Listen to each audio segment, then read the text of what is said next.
ഒരുപക്ഷെ ഈ സമയത്ത് ഫഹദിനെ നമുക്ക് വീട്ടിൽ ലൈനിൽ കിട്ടിയിട്ടുണ്ട്. ഫഹദ്, അതായത് താങ്കൾ ഇടപെട്ടത് നേഴ്സുമാരുമായി ബന്ധപ്പെട്ടാണ്. ഈ നേഴ്സുമാരുമായിട്ടാണ് താങ്കൾ ഇന്ത്യൻ അംബാസഡർ ഡീൽ ചെയ്തത്.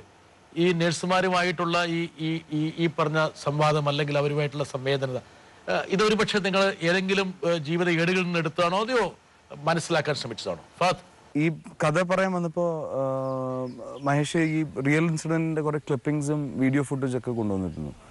അപ്പൊ മഹേഷ് ഇവരെയൊക്കെ പേഴ്സണലി മീറ്റ് ചെയ്യാൻ ചെയ്തിരുന്നു. എനിക്ക് പാർവതിയും ഇവരെയൊക്കെ പേഴ്സണലി എല്ലാവരെയും മീറ്റ് ചെയ്യാൻ പറ്റിയിട്ടില്ല. പക്ഷെ ഈ ട്രാജഡിയിൽ ഉണ്ടായിരുന്ന കുറച്ച് ആൾക്കാരെ പേഴ്സണലി മീറ്റ് ചെയ്തിട്ടുണ്ട്. അപ്പം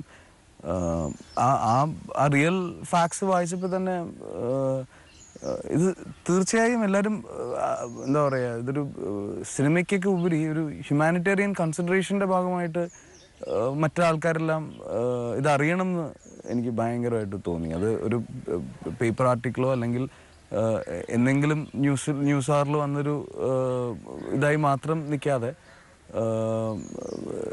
നമുക്ക് അറിയിക്കാൻ പറ്റുന്ന ആൾക്കാരോട്, നമുക്കത് ഈ വേർഡ് സ്പ്രെഡ് ചെയ്യാൻ പറ്റുന്ന അത്രയും ഒരു സിനിമ എന്ന മീഡിയത്തിലൂടെ സ്പ്രെഡ് ചെയ്യണമെന്ന് എനിക്ക് തോന്നി. എനിക്ക് മാത്രമല്ല, ഈ സിനിമയായിട്ട് ബന്ധപ്പെട്ടുള്ള എല്ലാവർക്കും തോന്നി. ഇത് ആൾക്കാർക്ക് എന്തെങ്കിലും രീതിയിൽ അസോസിയേറ്റ് ചെയ്യുമെന്ന് തോന്നുകൊണ്ടാണല്ലോ ഇതൊരു സിനിമാറ്റിക് ഫോമാറ്റിലേക്ക് വളർന്നത്. അപ്പോൾ തീർച്ചയായും ഇതിൻ്റെ ഇൻറ്റൻഷൻ അത് തന്നെയായിരുന്നു, എല്ലാവരോടും ഇതിൻ്റെ ഒരു അവയർനെസ് ഉണ്ടാക്കുക. ഇന്ത്യൻ അംബാസഡർ, നിങ്ങളുടെ ജീവിതത്തിൽ എങ്ങനെയാണ് ആ ഒരു സ്പർശം ഉണ്ടായത്? അങ്ങനെ സ്പർശം ഉണ്ടായോ? അത് ഇങ്ങനെ ഫസ്റ്റ് ഈ ഇഷ്യൂ ഉണ്ടായി അന്ന് തന്നെ അത് കേരളത്തിൽ ഇൻഫോം ചെയ്തു. എൻ്റെ ഫാദറിൻ്റെ അടുത്ത് ഇൻഫോം ചെയ്തത്. അവിടുന്ന് ചീഫ് മിനിസ്റ്ററിൻ്റെ ഓഫീസിൽ വിളിച്ച് അപ്പം തന്നെ ഇങ്ങനെ പ്രോബ്ലംസ് ആണ് എന്ന് പറഞ്ഞിട്ട് എൻ്റെ നമ്പർ കൊടുത്തു. അവിടുന്ന് ചീഫ് മിനിസ്റ്റർ ഓഫീസിൽ നിന്ന് അംബാസഡർക്ക് നമ്പർ കൊടുത്തു. സാർ വിളിച്ചു. നിങ്ങൾ കണ്ട ഇന്ത്യൻ അംബാസഡറും സിനിമയിലൂടെ ഇന്ത്യൻ അംബാസഡറും തമ്മിൽ സാമ്യമുണ്ടോ? ഇല്ല, ഞങ്ങള് കണ്ടതല്ല. ഒരു പക്ഷേ നിങ്ങൾക്ക് എന്ത് മാതൃകയായിരുന്നു ഇന്ത്യൻ അംബാസഡർ എന്നുള്ളത്? മിസ്റ്റർ അജയ് കുമാറിന്റെ കുറച്ച് ക്ലിപ്പിംഗ്സ് ഒക്കെ മഹേഷിനെ കാണിച്ചു തന്നിരുന്നു.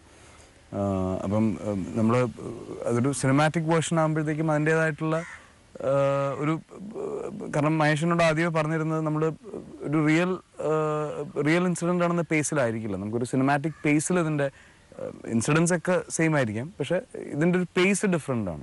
ഇയാളുടെ ബോഡി ലാംഗ്വേജ് ഇത്രയും ഫാസ്റ്റ് ആയിരിക്കണം, എന്നാലേ നമ്മൾ പറയുന്ന കഥയ്ക്കും ആ നറേഷനും ഒരു പേസ് ഉണ്ടാവുള്ളൂ. അപ്പം മഹേഷ് തന്ന ഇൻഫർമേഷൻസ് തന്നെയാണ് എൻ്റെ ഒരു റെഫറൻസ് പോയിന്റ്. മഹേഷ് ഇന്ത്യൻ അംബാസഡർമാരെയൊക്കെ ആയിട്ട് ബന്ധപ്പെട്ടാണോ പ്രവർത്തിക്കുന്നത് ഇപ്പോൾ? എനിക്ക് സംശയം.